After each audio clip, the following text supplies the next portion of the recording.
오늘 본문은 현대 나병처럼 이스라엘 그 당시의 공동체를 위협하는 병에 대한 다양한 규례 말씀입니다.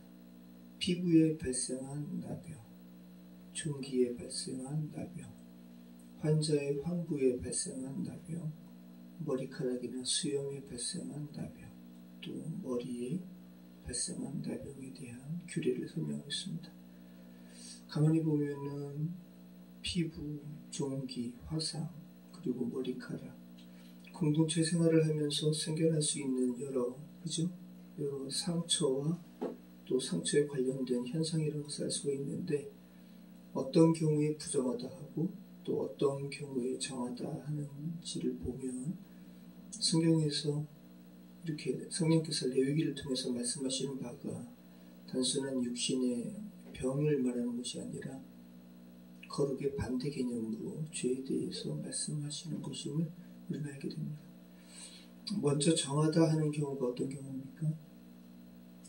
12절 말씀인데, 제사장이 보기에 나병이 그 피부에 크게 발생하였으되 그 환자의 머리부터 발끝까지 퍼졌으면 그가 진짜랄 것이요, 나병이 과연 그의 전신에 퍼졌으면 그 환자를 정하다 할지니 다 희어진 자인즉 정하거니와.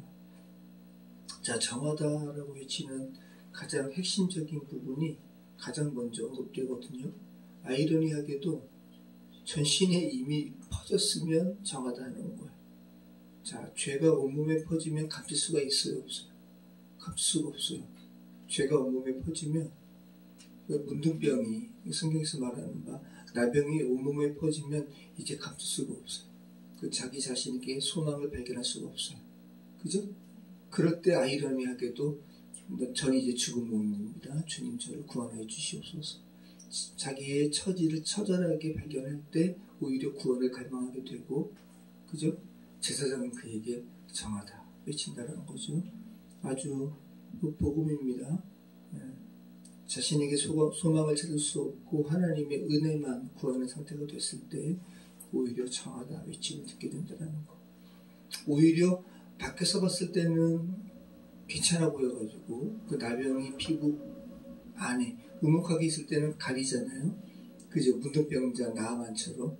그럴 때는 오히려 제사장이 부정하다 외치고. 복음입니다. 또 종기와 관련해서 22절에 또 나오죠. 그 병이 크게 피부에 퍼졌으면 제사장은 그를 부정하다 할지니 이는 환부임이니라.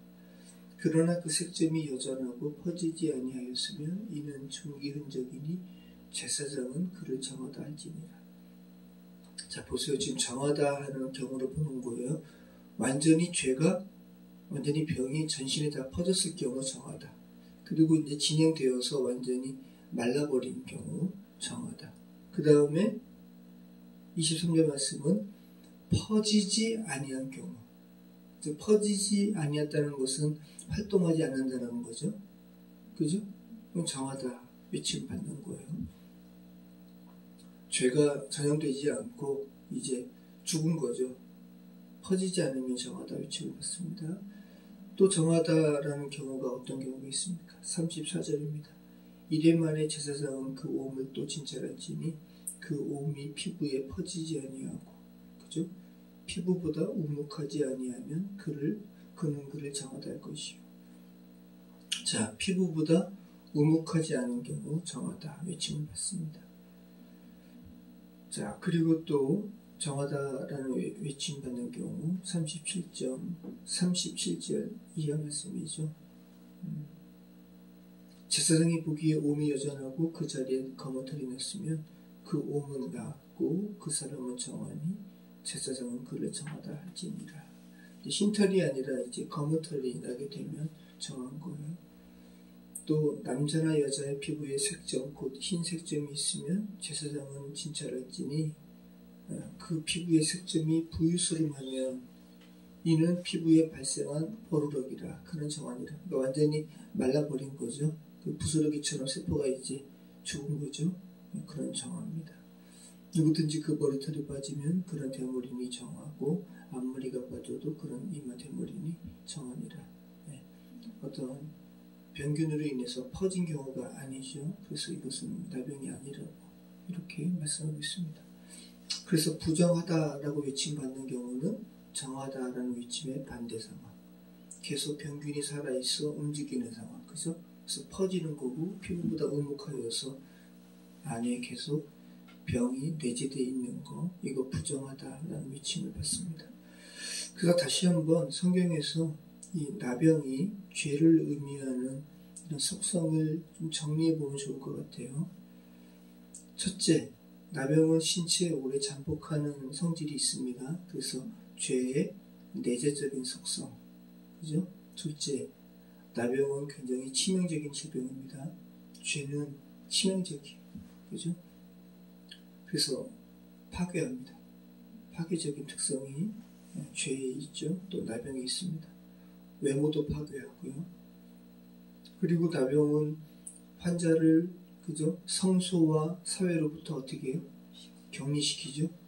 죄는 사람을 하나님과 또 인간 대 인간의 사이를 분리시키는 그런 성질이, 그런 특성이 있습니다. 넷째는 나병은 점진적입니다. 죄도 점진적입니다. 진행합니다. 그래서 조그만 반점에서 시작해서 결국은 온몸을 파괴하는데, 죄도 조그만 것부터 시작해가지고 점점 영원한 죽음에 이르게 합니다. 다섯째로, 나병은 전염되어서 점차 주변에 퍼집니다. 자기의 몸만 퍼지는 게 아니라 주변 사람도 또 전염하게 됩니다. 전염하게 하죠. 주변에 점점 만연돼요. 죄의 침투성을 또 이렇게 이야기하기도 하죠. 그래서 문둥병의 특성과 죄의 유사성이 이렇게 많기 때문에 특별히 많은 병 중에서도 이 나병을 제사장이 진찰하고 제사장이 판결한다라는 거, 제사장이 판단한다라는 거. 다시 한번 우리 죄와 이렇게 나병이 이렇게 유사성이 있다라는 것을 우리가 알게 되죠. 자, 여러분, 누구나 나병에 걸릴 수 있고, 그죠? 누구나 걸릴 수 있어요, 나병은. 그리고 성경은 아담 이래로 누구나 죄 가운데 죽었다라고 이야기합니다. 이것은 다른 말로 하면 영적 나병에 걸렸다라고 이야기하는 거예요. 이런 처절한 현실을 인식하고 자기 몸에 이미 죽음의 증상이 다 퍼진 것 인정하고 하나님 앞에 하나님 저 죽은 상태입니다 라고 주께 자기의 처지를 온전히 인식하고 주께 간구할 때 그는 오히려 정하다 위침받게 되고, 그리고 실제로 정하게 되는 거예요. 제사장이 선포하는 거예요. 타헬, 클린, 깨끗하다라고 위침받게 됩니다. 복음입니다. 이 복음 온전히 누리시는 저희 여러분 되시길 바라고, 또 여전히 죽음 가운데 있는 이들에게 이 복음 증거하시는 또 하늘날 안전하시길 축원합니다. 기도하겠습니다.